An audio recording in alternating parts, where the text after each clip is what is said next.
My name is Daniel Eunice Chukwuso, and I'm the group leader for Group 12. Our topic is employment communication. According to Oxford Dictionary, employment is a relationship between two parties regulating the provision of paid labor services, usually based on a contract. One party, the employer, which may be a corporation, a not-for-profit organization, a cooperative, or any other entity, pays the other, that is the employee, in return for carrying out an assigned work. Giving an in-depth explanation to the concept of employment, we would say that it refers to the relationship that exists between an employer and an employee, where the employee offers the services to the employer in exchange for compensation. This relationship is typically governed by a contract or an agreement outlining the terms and conditions of employment, including but not limited to job responsibilities, working hours, compensation, benefits, and termination clauses. Employment can be full-time, could be part-time, temporary, or contract-based. It can exist in both the private and the public sector, and the person could be self-employed. Forms of communication. Number one, job advertisements. These are written or verbal announcements posted by employers to attract potential candidates for their job openings within the organization. Number two is resumes and cover letters. Resume and cover letters are documents submitted by job applicants to provide information about their professional backgrounds, their skills, their qualities, and their experience to the job they are actually applying for. Number three, interviews. Interviews are verbal exchanges between the employer and the employee to determine and assess each candidate's qualifications, their skills, their personality, their experiences, and their qualities based on the job they are actually applying for. Importance of communication. It boosts growth, it increases innovation, it increases efficiency, it increases loyalty, it improves productivity, it helps skills, it increases employee engagement, it helps in publicizing the goods and services, and it also helps in a lot of planning and coordination of the organization. Employment communication encompasses all forms of communication within the workplace, including verbal, written, and non-verbal interaction between employees, employers, and colleagues. This includes various forms of communication such as job advertisements, interviews, performance evaluation, feedback section, memos, emails, and other written and verbal exchange related to work. Effective employment communication is crucial for fostering positive work environments. It also promotes productivity and enhance employee morals, and it also resolves conflicts and also helps in achieving organizational goals. Sections of employment communication. Employment communication can be seen from two different perspectives. Firstly, communication between employers and job seekers. Secondly, communication between staff members and management. Communication between employers and job seekers. In this case, the employers will communicate the job vacancy, the interest, and the values of a company, while the job seekers will show their interest and willingness to work. Also, a curriculum vitae and biodata will be submitted by the employee, and the employers will give a letter of feedback as a letter of acceptance or rejection. Communication between management and staff members. In this case, we view communication and employment communication as all the sharing of information and ideas between the management of an organization and its staff members. It also consists of all forms of communication that takes place in a workplace. Verbal communication is the meaning exchanged through spoken words. Examples are when an employer calls and asks that his employee comes early to work, when a new director gives his keynote speech, or when the HR team calls up their weekly virtual meeting. Group calls and virtual meetings are a different kind of verbal communication. Although they have written and virtual components, once spoken words are used, it is verbal communication. Verbal communication is easy, spontaneous, and gets the message across, but it is limited in its use.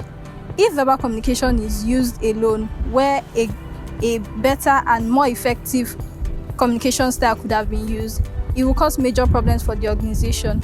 Here are some situations where verbal communication cannot be used in isolation. When conveying a key information that must be remembered, when a multi-step direction is being given that must be followed correctly. Thank you. Non-verbal communication is when meaning is exchanged without words.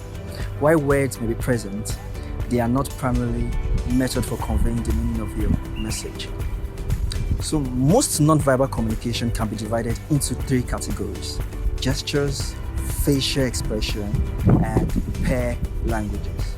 You might assume the other person can take a hint and understand what you mean by non-verbal cues.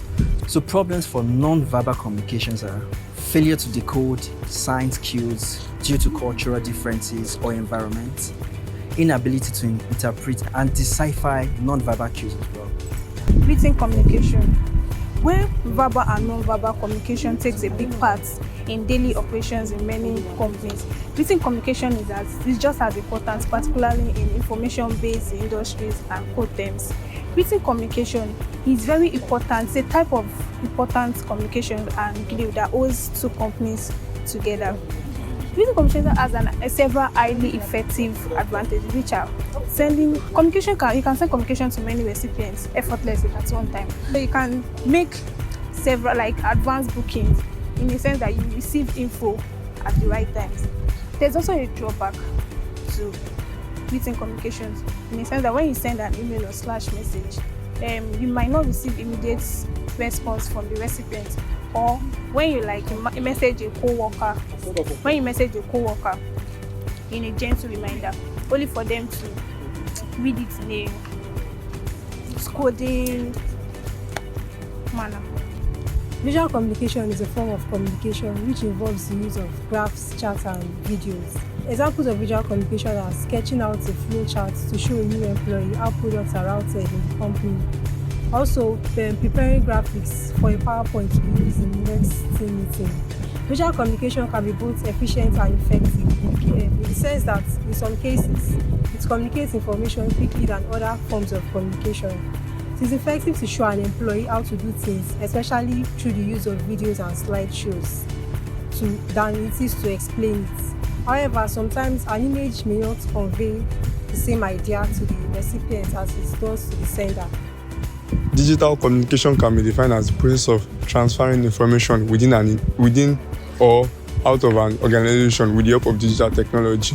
In a workspace, digital communication helps to speed up the flow of information and helps enhance team collaboration. So there are 7 popular types of digital communication, which are 1. Intranet internal communication, employee SMS communication, internal email, project management applications, employee social media apps, internal employee apps, and employee podcast. Number 4, performance evaluation. Performance evaluation is also known as performance reviews. They are formal assessments conducted by employers to evaluate an employee job performance over a specific period. Number 5, feedback sessions. Feedback session involves the exchange of feedback between managers, supervisors, and employee regarding job performance, project, tasks, or specific behaviors. Number 6, work meetings. Workplace meetings are formal or informal gathering of either an employee or a manager to discuss various topics related to work. Number 7, memorandums or memos. Memos are written communications distributed within an organization to convey important information, announcements, directives, policies, or reminder to an employee. Number 8, emails. Emails is a widely used form of or written communication in a workplace for exchange of message, documents, and information among employees, managers, clients, and other stakeholders. Examples of communication in the workplace. This basically discusses how the day-to-day activities of a workplace can serve as a means of communicating important information to the members of an organization and to the outside communities who are stakes in the business. Some of the examples are job description and job posting, company policies and handbook, company announcement and news, training and development programs, and performance review and feedback. Benefit of effective communication in the workplace. 1. It builds strong relationships and attracts more opportunities in the organization. 2. Improve teamwork. 3. It reduces conflict. 4. It enhances employee engagement. 5. It improves customer services. There are several importances of effective and good communication skills in the workplace. Some of them include that it improves the relationship between the employer and the employee, as well as advancing the careers of the employees and improving the professional image of the employers. It builds a connection and fosters the relationship between the business and its customers. It encourages active listening and open-mindedness, as well as allowing for easy conveyance of information amongst the several lines of authority and hierarchies in the organization.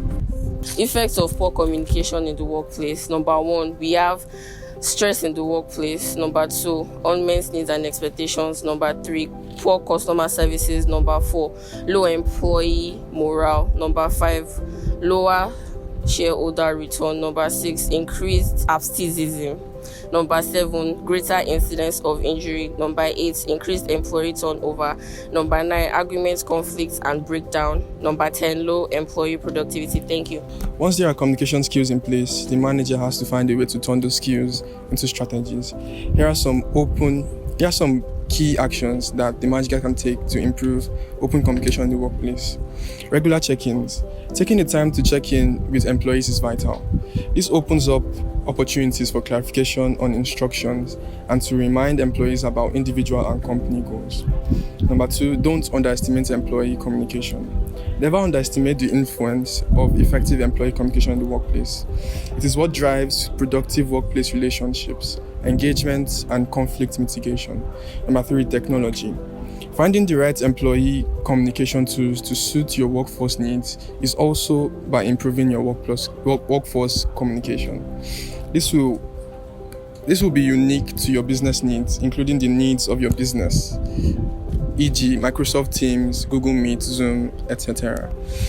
Number 4, communicate with clarity. Overusing jargon or technical terms will only lead to more misunderstanding. Be clear while communicating. Number 5, set the tone right. Management and leadership of the organization need to set the tone right. Number 6, know your employees. You have to understand. You don't have to communicate differently with your employees, you just have to understand them. Number 6, knowing your employees. You don't have to communicate differently with your employees, you just have to understand them. To know your employees' perception of things, simply survey them regularly. Number 7, use multiple channels. A number of people, before they can actually understand what you're trying to tell them, they have to listen or read this info time and again. So you should distribute this info using different mediums to be able to achieve your goal.